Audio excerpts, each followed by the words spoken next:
Bonjour et bienvenue sur ce tutoriel qui concerne les mises en évidence sur une ligne et sur plusieurs lignes.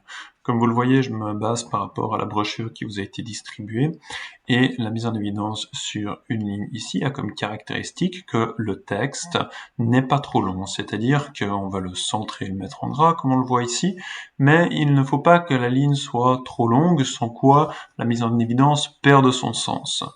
Donc on considère que 3 cm de blanc de chaque côté sont nécessaires pour pouvoir mettre le texte en évidence sur une et une seule ligne. On constate alors par rapport à la mise en page qu'ici on a un paragraphe vierge au début de la mise en évidence. On peut également mettre 12 points après le paragraphe précédent, c'est possible. Nous, dans les lettres, généralement, on travaille avec les paragraphes vierges. La mise en évidence en tant que telle qui est centrée en gras. Oubliez le souligné ici, nous n'utilisons plus le souligné. Et un paragraphe vierge ici après la mise en évidence. Alors je vous montre l'exemple, comment est-ce qu'on procède pour ceci. J'ai donc ici une lettre avec le début de la mise en évidence qui est indiqué ici. Je constate que le texte qui suit est relativement court, c'est l'indication qui me permet de savoir que ce sera une mise en évidence sur une ligne. Je laisse un paragraphe vierge au début de la mise en évidence.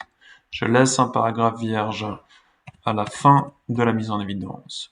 Je saisis le texte, je le mets en gras, CTRL-G, je le centre, CTRL-E.